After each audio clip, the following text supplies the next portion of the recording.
My name is Márcio Salem. I'm a film critic from Brazil. Thank you and congratulations on Kingston. Thank you. Thank Thank you. you so much for having us. Thank you for having us. Steven told me that the film was shot almost entirely in guerrilla style on Columbus University campus during a period marked by student protests and political tensions.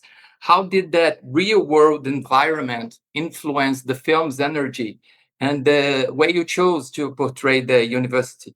Yeah, I mean, I think I first formulated, as a Columbia University student, I was kind of formulating an idea for the next film, and me and Kalijah, we met in high school in our high school film club, and have been making films together ever since. Mm-hmm. And we've always, not just because of budget restrictions, although of course when you have like no budget, you have to use what's around you, but we really just enjoy kind of trying to find films that only we could make. And so at Columbia University, I saw there's a really interesting, campus culture and so many different, currents going through our generation's college experience. So I told Kalijah, like, you should come out here and let's make this now. Like, let's do it. There's a story happening here. Let's film it. And so, we met Jenna Shen through looking for collaborators, who was a freshman at the time, Claire Levesque and Haley Russo, who aren't here right now, but also we made a team of 5. We shot in all kinds of creative ways with a bunch of other real students. And I think through that blend of like, live in the moment and shooting it at the same time, we created something interesting. The shooting style of being light on our feet and the guerrilla filmmaking, we really did. I mean, yeah, Carlos said budget constraints, but at the same time, it's just the way that we've come to work like well as a duo is that, we don't have, incredibly expensive equipment. It's like with the same cameras that you used to shoot like, grad pics on and everything like that. And shaping, instead of, buying a bunch of equipment for lights and stuff, it's more of shaping what we already had with, different, flags. And, at one point it was trash bags and sort of, because it was just a cheap option, but it really does work. And I think it makes for a unique looking film that I do not believe would be, possible to really replicate with such, And I guess money wouldn't replicate it 1-to-1. So it's really uniquely us in that way. Yeah, that's great to tag along because in a way, I imagine you guys have blocking sometimes internal shots. You blocked the shots, but externally, you guys just have to get to in the flow. You guys you were taking along the flow, and you guys had to react to the environment, what it presented to you. How was that? It was a blast. I mean, it can be terrifying, it can be exhilarating, and it can also be one of the most rewarding parts of production when you find, interesting ways to Jenna, as producer, you want to speak to some of that? That's what you found a lot of solutions. Yeah, I feel like that's probably why if you could feel like the authentic energy in the film and could feel that the environment, like the campus environment, is playing like a crucial role in the storytelling. I think it's partially because of like how we shot it, because we had to like constantly like, you mentioned blocking, like we have to constantly change like how like actors were positioning themselves and how like we were like treating light in response to like a change of location or like a change of like people on set. So I think that was like scary, but it was also it contributed to this like very kinetic energy in the film that I think is what like makes the whole process so fun for us. Yeah, that's great. Let's dive into the themes of the film. The university is a meeting point for different cultures. It's a meeting point for identities, for worldviews. And you guys are fresh from university. So how did you, Carlos? This is mainly for you, but you guys can join in if you like. How did your experience living in Chile and China help shape that perspective and inform the narrative of Kingston? When I was about 6 or 7 years old. My family moved to China, Beijing, China, and then shortly after that, we moved to Chile. My dad is Chilean, and at the time, at a young age, being thrown into like a new world with, surrounded by a different language. At first, I remember actually a big inspiration for the Chinese plotline is at the time I did not want to learn Chinese. I thought it was hard. I thought it was confusing. I didn't understand the significance of the tones. I thought I was a total punk about it, which I think a lot of Americans are. A lot of Americans think, oh, it's too hard. People say it's the hardest language in the world. And I think part of that impacts the way we interact with other cultures on a global scale, because when you're intimidated by different cultures, when you're intimidated by things you don't understand, you shrink into yourself. And one of the things I think I see going on in the US, it's becoming more and more talked about, this US China tensions instead of working together. And so that was part of the inspiration for the Chinese plotline, where I play a character a hotshot, like, rich kid who doesn't want to learn Chinese, and the Chinese professor is assigned as his private tutor to try to get this legacy kid through graduation, and has to find a way to break through to him. Jenna, of course, was also a major co-writer of that plotline. Jenna, you want to jump in? Yeah, so for me, I'm an international student, so I only came to New York for college. So like when I met Carlos and Kalijah, I was like in a very scary and tumultuous time of my college journey, because I was just confronted with like all these new people and new stuff and new cultural like habits that I wasn't familiar with.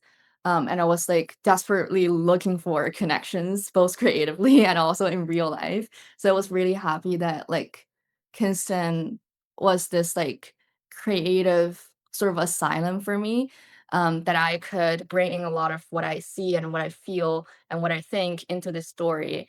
Um, and this story, what this story is that it's ultimately a story about connection and understanding. And I think, yeah, that's like what's on the screen and what's behind the scene is like really beautiful.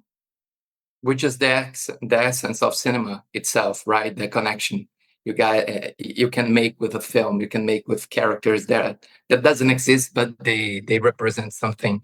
And following up, the film begins, and correct me if I'm wrong, but the film begins with a satirical undertone. It gradually evolves into a deeply human and emotionally complex drama.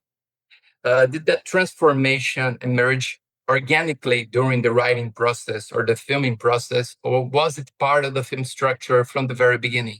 I think part of that it speaks to the quality of some of our lead actors and the even like the smaller extras in the film that are all, since we're all they're real students, so they all help bring a little something authentic to the table. But like you can't really sell drama if the performance in it is not taken seriously. And I think well, we think we set out to make like a commentary, a satire in a way. I think the drama that it ends up kind of like going into is a is it did form a little bit more organically, because um, you know obviously you start to feel for these characters through these funny situations, and like I don't know if you speak more to.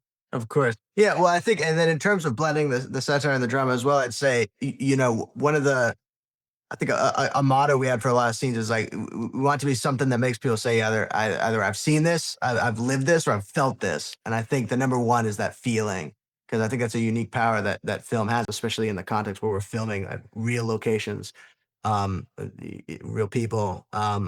We wanted it to evoke the feeling, like when you're in the context of dating apps, for people to be like, oh, like dang, like that is exactly how it feels, or like there's That profile looks exactly like mine. so that's my profile. Like, I went on a date with this person.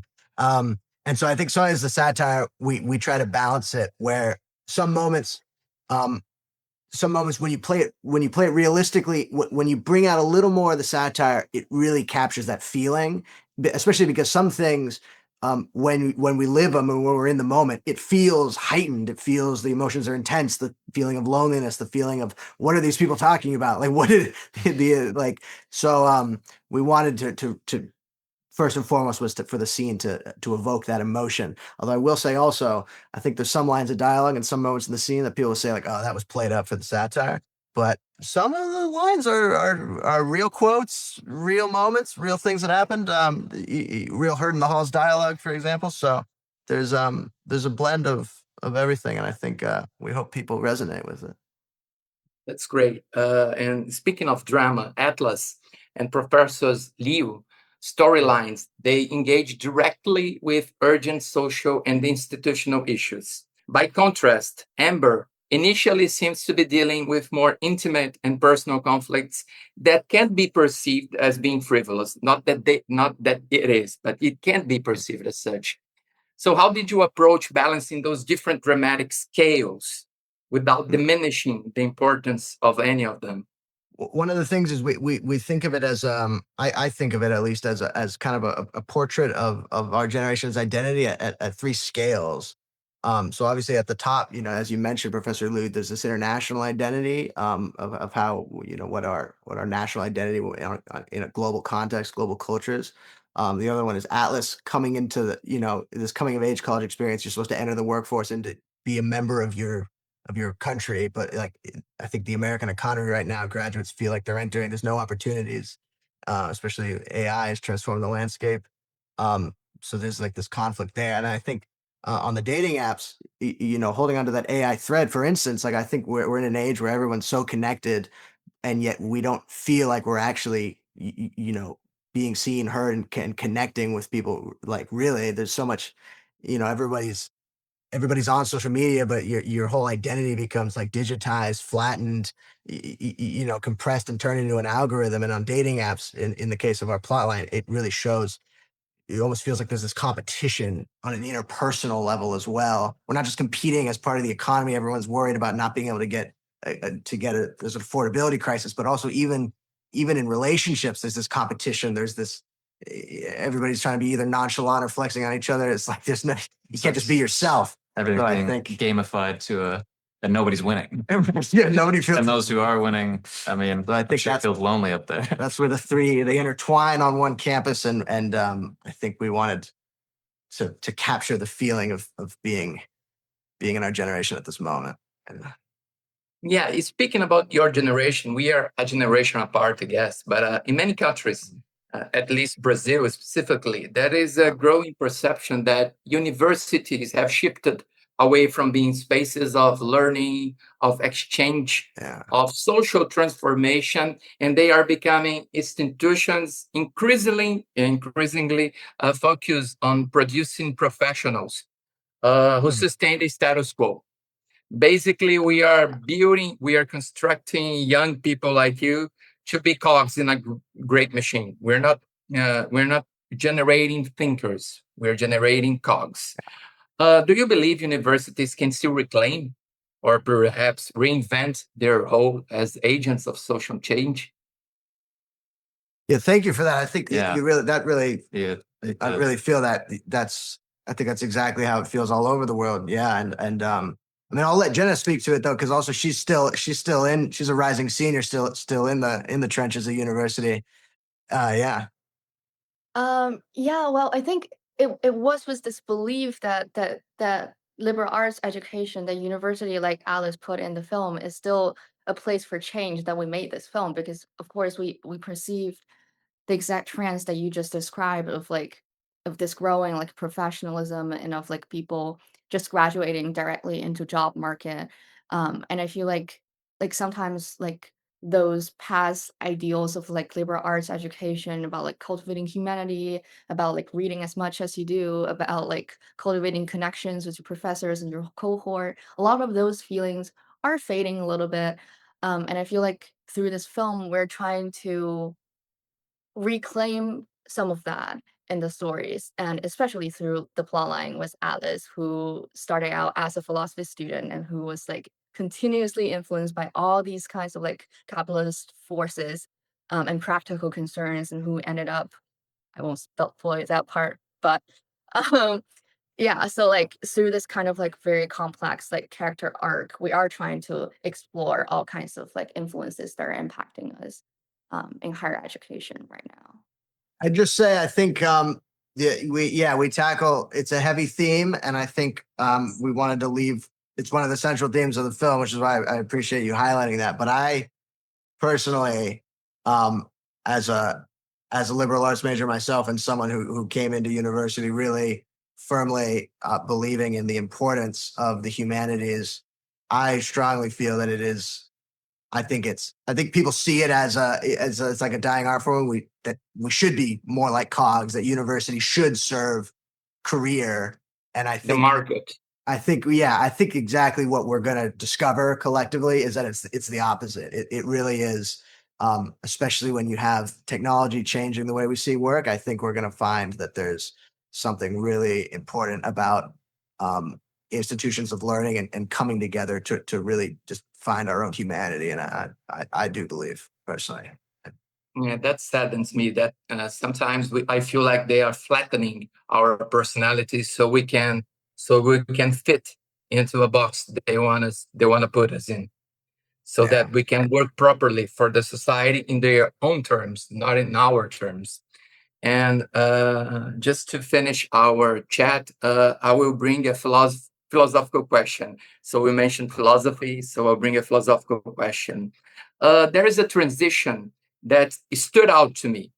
After Professor Liu teaches your character Cyrus the importance of pronouncing Chinese phonemes correctly, the film cuts to a mechanical reading of Nietzsche, and then to Atlas delivering the same text with genuine passion. And the difference of you reading something with passion, with phonetically adequacy, and just reading for reading. I'd like to end on a reflective note. As young artists, what does it mean to properly pronounce the language of cinema? Oh, That's good. Fantastic. That's good. Thank you for that. Actually, that perfectly. Wow. So you really understood the You film. do. Thank You you. get it. Wow. Respect. Maybe, Yeah, maybe it was too good. I want an equally good get you. answer. Jenna, do you have something? Yeah, it sounds like you're ready. They always put you on the crossfire, right? I feel like, well, I see, well, first of all, thank you for the question. I love philosophical questions. And I feel like I see a lot of myself in the role of Atlas, and especially in that scene when she's like brought to tears by a passage that she reads. I feel like that relates to like about like liberal art, the power of liberal arts education that we were just talking about that like kind of like raw power of like the humanities to like move you and to like make you feel human. And I feel like that's why I love what I do, because I do filmmaking. I'm also a double major in English. So I relate to that classroom scene a lot. So I feel like that's why I genuinely love what I do, because I feel like it infuses me with the life I have, and makes me passionate for life every day. And I hope to like bring that energy to like every film project I do. It's great. That's beautiful. Yeah, and I think just like in the Chinese plot and how understanding the music of Chinese and the beauty in speaking Chinese is also represents going outside of yourself and really connecting with not just looking at the language as a tool for getting what you want, but as a tool for connection. I think cinema absolutely has that power. That's part of why we tried to center it in real lived experiences. And Yeah. I think it has a unique ability to create a sense of place and connect, really feel like you've seen from someone else's eyes.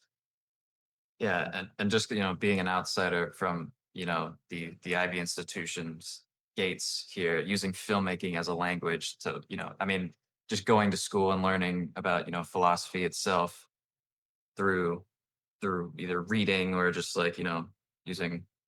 I mean, there's a scene where they're using overly complex words to just describe such simple emotions, and I think using filmmaking to help me, at least me personally, better translate all of that. It's a, I mean, to me, it just just makes sense to me. It's just more beautiful. I think it's just makes everything super digestible. And I think that's my hope, in that Kingston, whatever happens inside these IB institutions it can be shared. It can be it doesn't have to be locked behind, like writing a crazy good application essay, or drowned in student debt or anything like that. It could be available if we just learn to share, communicate a little bit more. Community is the word. So yeah. Thank you very much for this chat. I hope you have a great premiere. I hope people really enjoy Kingston. They have a great time. They can reflect, such as philosophy asks us to do, to reflect, and also they have a good time, such as like a satire invites us to do. Hope you guys have a great night at Tribeca. I wish I was there to be with you. Unfortunately, I'll be virtually, so I will be rooting for you. I'll be rooting for a great premiere. Thank you very much for your time. Thank you so Thank much. you so much. Yes, thank you. Yeah.